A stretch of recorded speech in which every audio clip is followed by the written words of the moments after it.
Far-right conspiracy theorist Laura Loomer was back in the news for all of the wrong reasons after the presidential debate hosted by ABC when she traveled with Trump and the Trump campaign for the 9/11 anniversary in New York, although she's one of these people who has claimed that 9/11 was an inside job. There's been a lot of speculation about why Laura Loomer traveled with Trump and why she's even around in the first place, and I'm going to answer some of those questions for you. The backstory with Laura was she was first introduced to the Trump campaign about a year and a half ago by an operative close to Steve Bannon. At the time, Laura Loomer was getting sucked into doing Oppo research work for people like Kanye West. She was really on the fringes, even by Trump world standards. And what she really wanted to do was to do formal Oppo work for the Trump campaign. But she didn't really know anyone inside Trump's orbit. And so as a favor, this Bannon operative basically set her up with Chris LaSavita, the co-campaign chief, and Jason Miller, who is one of the senior advisors on the Trump campaign this time around. The issue that Laura Loomer has is she does sometimes good Oppo work, but she has a big mouth and she can't resist throwing bombs and attacking anyone who comes at her. And so by the time she got round to getting an interview with, or effectively an interview with Susie Wiles and Trump to formally have a role on the campaign, the chances of her landing an actual job were very, very small. Susie Wiles, the co-campaign chief with Chris, effectively blocked the move, according to our reporting in the New York Times. And Laura was basically left to do independent work. She's not getting paid by the Trump campaign. She's not formally part of the campaign. But the principal function of her to do Oppo research against Trump's rivals has continued. And despite being too incendiary and too controversial, even for the Trump campaign, she has remained a constant presence in MAGA world because she is more hungry and more determined to do her job in many respects than I think the paid consultants and the people paid on the Trump campaign. And Trump loves that. Trump likes her not only because she's loyal, but because she will be an attack dog against anyone and everything whenever he needs her to be. And that's the principal relationship here. We always talk about how Trump loves loyalty more than anything else, and he doesn't always reward it. But with Laura, he has. And the way it's been described to me is the reason why Trump allows Laura to travel with him, the reason why Trump allows Laura to interface with him is because he likes her tenacity, as someone close to Trump said, and he likes the fact that she will fight for him. The traveling to the debate and the New York episode, I'm told, was more a gesture from Trump that Trump personally authorized, but a gesture to say thank you. It's almost as though the situation is, look, Laura, you're not being paid. I'm sorry about that, but we still appreciate you. We still appreciate having you on side and doing, work for the Trump cause in general. And so why don't you travel with me on my plane to the debate? You can come to a couple campaign rally stops. And she accepted. She sat in the back of the cabin and traveled, and that was her kind of in-kind reward. And that is how it is being viewed inside Mar-a-Lago. Why Laura likes Trump is less clear. Liberals like to insinuate that maybe they're having an affair, but no one near Trump really thinks that's accurate at all. Someone close to Laura described her as a workaholic who's even asexual, but who wants to gain as much name ID and notoriety as possible, perhaps so she can become a Fox News contributor or some other conservative media star, and that's all she wants. Maybe she wants to be the next Rush Limbaugh. It's not exactly clear, but it is born apparently from a place of wanting to become a star on the right, a star in MAGAville. She wants the notoriety. She wants to become a big name. She doesn't really care whether it's positive press or negative press.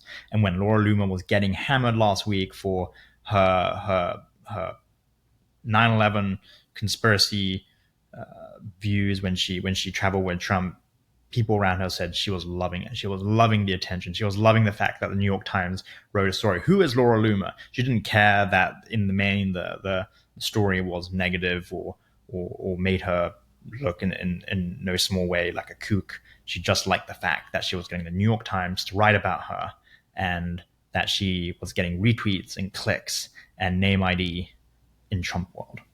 The problem that the campaign has is that you can't pick and choose with Laura Loomer. If you take some of her work and hitch yourself to her car, you're stuck with all of her. You can't be like, I like the work she did here, but we're going to disavow the rest of her work there. That's not how Laura Loomer operates, and that's how not the rest of the world operates. If you use part of Laura Loomer's work, you're stuck with her. You're attached at the hip, and at this point, the Trump campaign can't remove itself or excise any part of the Laura Loomer brand from Trump's brand. People around Trump think that the Laura Loomer situation may well yet happen again between now and November. The way you get access to Trump in conservative circles is you have to build up a base of support. You have to have people vouch for you.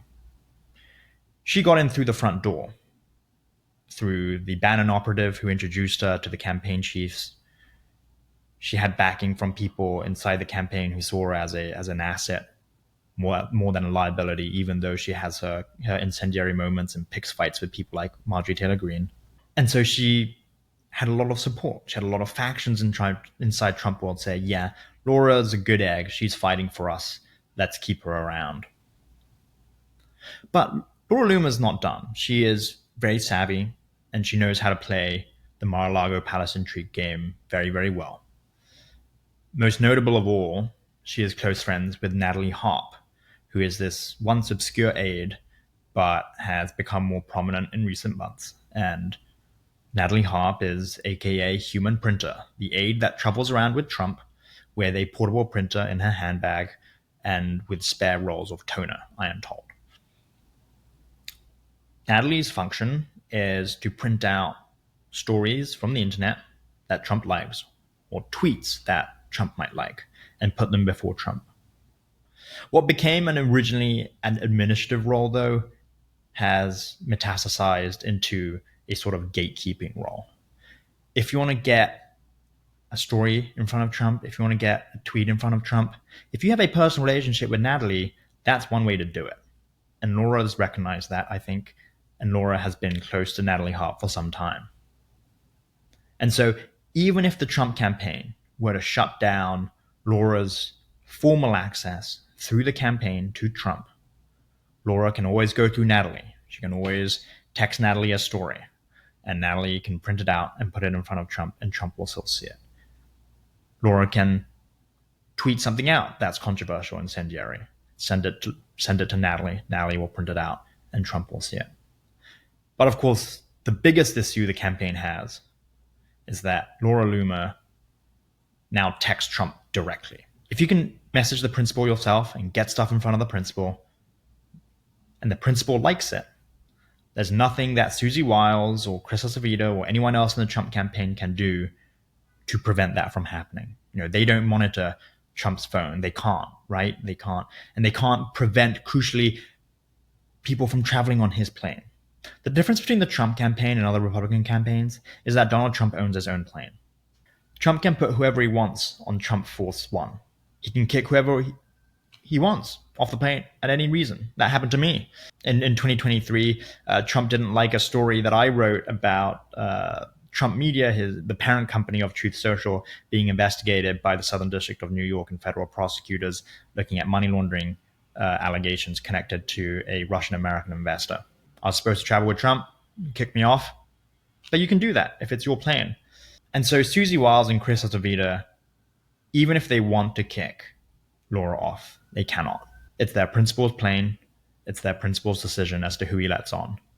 And so long as Laura Loomer continues to have direct access to Trump, formally, informally, and through her own text messages, Laura Loomer will remain a presence in Trump world.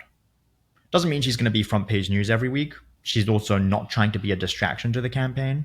But so long as she has that access, it's pretty safe to assume that she will continue to pop up, potentially at inopportune moments that could damage the Trump candidacy. That's it for Highly Conflicted with me, Hugo Lowell. See you next week.